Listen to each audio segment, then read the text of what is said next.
नमस्कार दोस्तों, आइए जानते हैं देश दुनिया की 50 बड़ी खबरों को केवल 20 मिनट में। साथ ही महिलाओं को कब से मिलेंगे 2 लाख रुपए और मजदूरों के खाते में कब से आएंगे 5,000 रुपए और साथ ही महिलाओं को कब से मिलेंगे फ्री में गैस सिलेंडर। आइए आज के इस वीडियो में सब कुछ जानते हैं। मुख्यमंत्री महिला रोजगार योजना की 50,000 रुपए की पहली किस्त जो 3 दिसंबर को आने वाली थी, उसकी तारीख को बढ़ाकर 5 दिसंबर कर दिया गया है। 5 दिसंबर को महिलाओं के खाते में 50,000 रुपए की पहली किस्त भेजी जाएगी। टोटल 2 लाख रुपए रोजगार करने के लिए 4 किस्तों में दिया जाएगा। सभी लेबर कार्डधारी के खाते में 5,000 रुपए आज भेजा जाएगा। इससे पहले सभी लेबर कार्डधारी अपने अपने खाते को एक केवाईसी करवा कर रख ले, ताकि किसी भी लेबर का पैसा आने में कोई दिक्कत ना। जितने भी मजदूर हैं, सब मजदूरी करके अपना परिवार नहीं चला। पता है, सरकार ने इसी को देखते हुए सभी के खाते में 5,000 रुपए भेजने का ऐलान किया है। सहारा इंडिया में जिस व्यक्ति का पैसा फंसा हुआ है, उन सभी को रिफंड मिलना शुरू हो गया है। किसी को 10,000 रुपए, किसी को 20,000 रुपए, किसी को 50,000 रुपए तक का रिफंड मिल रहा है। प्रधानमंत्री नरेंद्र मोदी और मुख्यमंत्री नीतीश कुमार ने इसकी घोषणा की है कि दिसंबर के महीने तक सभी व्यक्ति को रिफंड मिल जाएगा। किसी भी व्यक्ति का सहारा इंडिया में पैसा नहीं फंसेगा।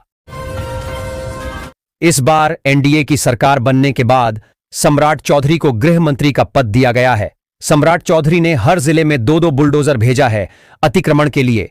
जितने भी सरकारी जमीन में दुकान घर है, सभी को हटाया जा रहा है। जहां 4 लेन सड़क का निर्माण होगा और पटना की दूरी बिहार की हर कोने से 4 घंटे में तय की जाएगी।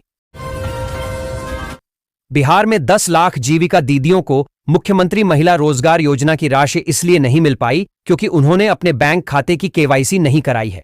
योजना के तहत 5 चरण में सरकार 15,600 करोड़ रुपए की राशि दे चुकी है। जो भी गरीब महिलाएं गैस पर खाना बनाती हैं, उन महिलाओं को दिसंबर और जनवरी के महीने में फ्री गैस सिलेंडर दिया जाएगा और सब्सिडी के थ्रू इस बार सभी महिलाएं के खाते में 900 रुपए दिया जाएगा।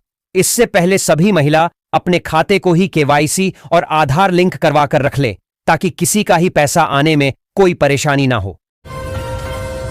बिहार सरकार ने अभी घोषणा की है कि पेंशन 2,000 महीना दिया जाएगा। आजकल के महंगाई के दौर में 1,100 रुपए महीना से कुछ भी होने वाला नहीं है। इसी बात को ध्यान में रखते हुए मुख्यमंत्री नीतीश कुमार ने घोषणा कर दी है कि नए साल में जनवरी के महीने से पेंशन 2,000 रुपए महीना सभी के खाते में भेजा जाएगा।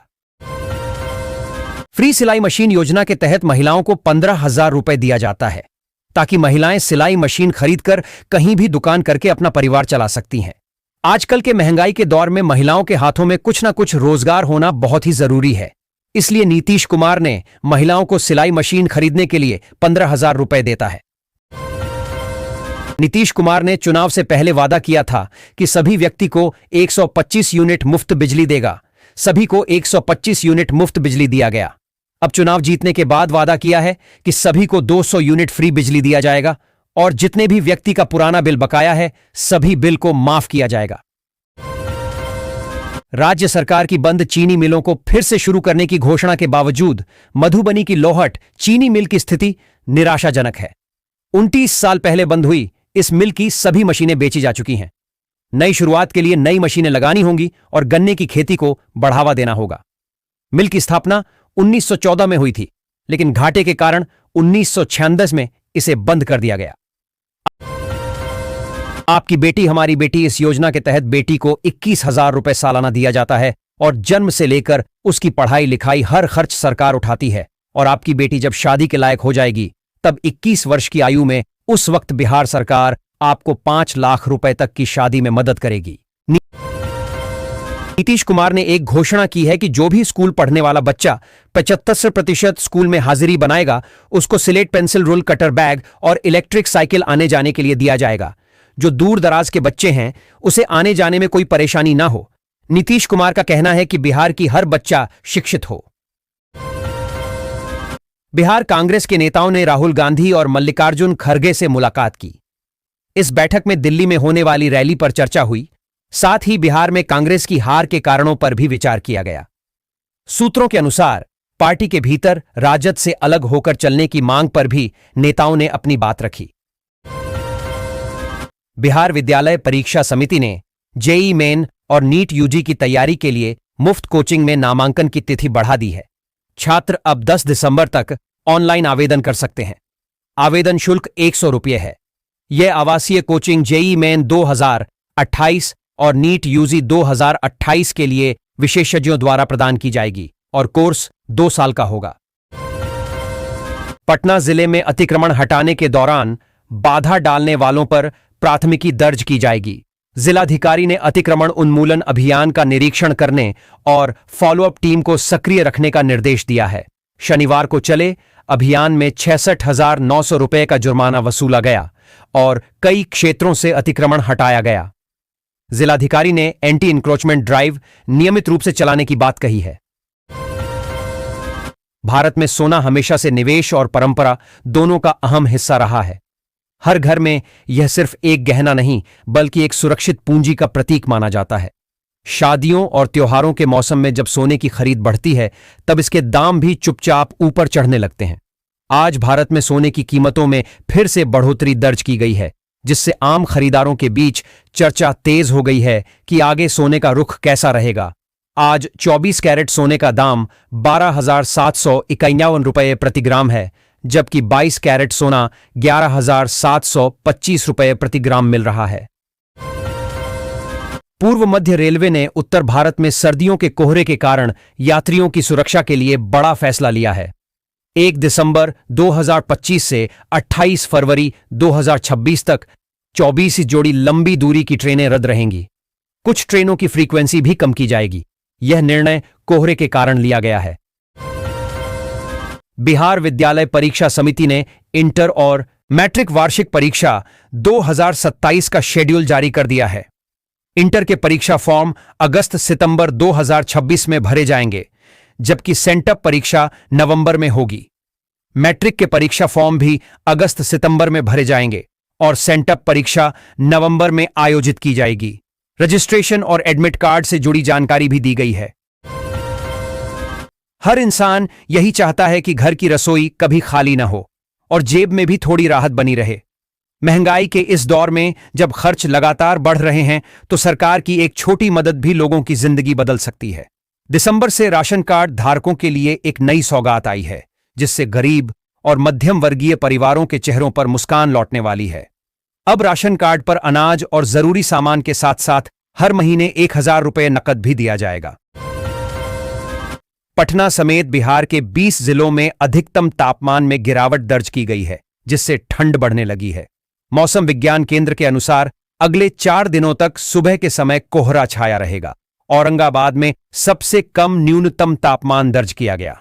दिन में धूप निकलने से मौसम सामान्य रहने की संभावना है। बिहार विधानसभा का पहला सत्र 1 से 5 दिसंबर तक होगा, जिसके लिए त्रिस्तरीय सुरक्षा व्यवस्था की गई है। 800 पुलिसकर्मी और 8 क्यूआरटी टीमें तैनात रहेंगी। साथ ही सीसीटीवी से निगरानी की जाएगी। जिलाधिकारी और एसएसपी ने सुरक्षा व्यवस्था का जायजा लिया और अधिकारियों को निर्देश दिए। गुड़ उत्पादन इकाई स्थापित करने के लिए सरकार ने ऑनलाइन आवेदन की अंतिम तिथि बढ़ा दी है। इच्छुक उम्मीदवार अब 6 लाख से 1 करोड़ तक का अनुदान प्राप्त कर सकते हैं। यह योजना गुड़ उत्पादन को बढ़ावा देने और ग्रामीण अर्थव्यवस्था को मजबूत करने के उद्देश्य से शुरू की गई है। विस्तृत जानकारी के लिए आधिकारिक वेबसाइट पर जाएं। पटना के जयप्रकाश नारायण अंतर्राष्ट्रीय हवाई अड्डे पर कम दृश्यता के कारण शनिवार को उड़ानें प्रभावित हुईं। दिल्ली, मुंबई, कोलकाता और बेंगलुरु से आने जाने वाली 28 से ज्यादा फ्लाइट्स में देरी हुई। कुछ 2 घंटे से ज्यादा लेट थीं। यात्रियों को काफी परेशानी का सामना करना पड़ा। सहकारिता विभाग के मंत्री ने विभागीय समीक्षा में निर्देश दिया कि सभी रिक्त पदों को जल्द भरा जाए। उन्होंने कहा कि विभागीय कामकाज को तेज, पारदर्शी और प्रभावी बनाने के लिए पर्याप्त मानव संसाधन जरूरी है। मंत्री ने कहा कि रोजगार देना सरकार की प्राथमिकता है, इसलिए तेजी से काम होगा। पटना में महागठबंधन विधायक दल की बैठक में तेजस्वी यादव को नेता चुना गया। उपेंद्र कुशवाहा ने महागठबंधन की बैठक पर तीखा हमला बोला है। उन्होंने तेजस्वी यादव की रणनीति पर भी सवाल उठाए और अखिलेश यादव के बयान को बेवजह बताया। बिहार चुनाव में हार के बाद राजद और कांग्रेस के बीच ब्लेम गेम शुरू हो गया है। कांग्रेस नेता शकील अहमद ने कहा कि अगर राजद से गठबंधन किए बिना कांग्रेस लड़े को अच्छा प्रदर्शन कर सकती है। वहीं आरजेडी ने प्रदेश अध्यक्ष ने दावा किया कि अगर कांग्रेस अकेले चुनाव लड़ना चाहती है तो उसे हर हाल में ऐसा करना चाहिए। बिहार भाजपा अध्यक्ष डॉक्टर दिलीप जायसवाल व उप मुख्यमंत्री सम्राट चौधरी ने बिहार चुनाव में उत्कृष्ट प्रदर्शन करने वाले 243 BLA-1 कार्यकर्ताओं को सम्मानित किया। उन्होंने कार्यकर्ताओं के समर्पण की सराहना की और उनके सुझावों के आधार पर भविष्य की रणनीति बनाने का आश्वासन दिया। चौधरी ने जमीनी स्तर पर पार्टी को मजबूत करने में कार्यकर्ताओं की भूमिका को महत्वपूर्ण बताया। बिहार में प्रदूषण का स्तर बढ़ता जा रहा है। पटना के समनपुरा इलाके की हवा लाल क्षेत्र में पहुंच गई है, जो स्वास्थ्य के लिए हानिकारक है। छपरा में वायु गुणवत्ता सूचकांक सबसे कम है, लेकिन वहां भी प्रदूषण चिंताजनक है। समनपुरा में PM 2.5 और PM 10 की मात्रा खतरनाक स्तर पर है, जिससे सांस लेने में तकलीफ हो रही है। फारबिसगंज के किरकिचिया पंचायत के कटहरा में शॉर्ट सर्किट से आग लगने से एक बुजुर्ग की झुलसकर मौत हो गई। अग्निशमन विभाग ने ग्रामीणों की मदद से आग पर काबू पाया। घटना में लाखों की संपत्ति का नुकसान हुआ है। स्थानीय विधायक ने पीड़ित परिवार को मुआवजा देने का निर्देश दिया है। बिहार में अपराध नियंत्रण को लेकर बढ़ा कदम उठाया जा रहा है। अब सभी पुलिस रेंज में फॉरेंसिक साइंस लेबोरेटरी FSL जांच की सुविधा मिलेगी। इसके लिए सभी रेंज में जरूरी उपकरण लगाए जा रहे हैं। कुछ जिलों में मोबाइल वैन भी उपलब्ध कराई जाएगी, जिससे घटनास्थल पर ही जांच हो सके और अपराधियों को पकड़ दियचने में मदद मिले। 10 सर्कुलर रोड राबड़ी लालू परिवार का आवास सिर्फ पहचान नहीं, बल्कि उनकी भावनाएं भी इससे जुड़ी हैं। यह आवास राजनीतिक गतिविधियों का केंद्र रहा है और परिवार को डर है कि भविष्य में कोई विवाद उनकी प्रतिष्ठा को नुकसान पहुंचा सकता है। बिहार कैडर के IPS अधिकारी बच्चू सिंह मीणा का वर्दी में शनिवार को आखिरी दिन रहा।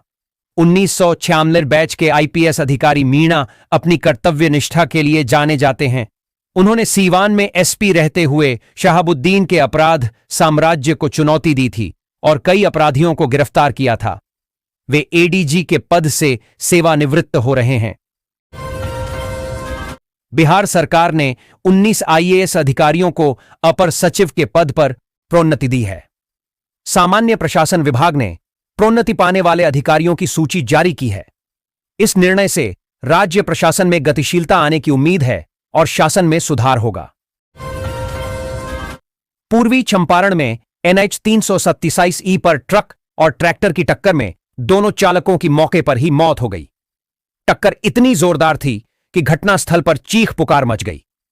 पुलिस ने मामला दर्ज कर जांच शुरू कर दी है और शवों को पोस्टमार्टम के लिए भेज दिया है।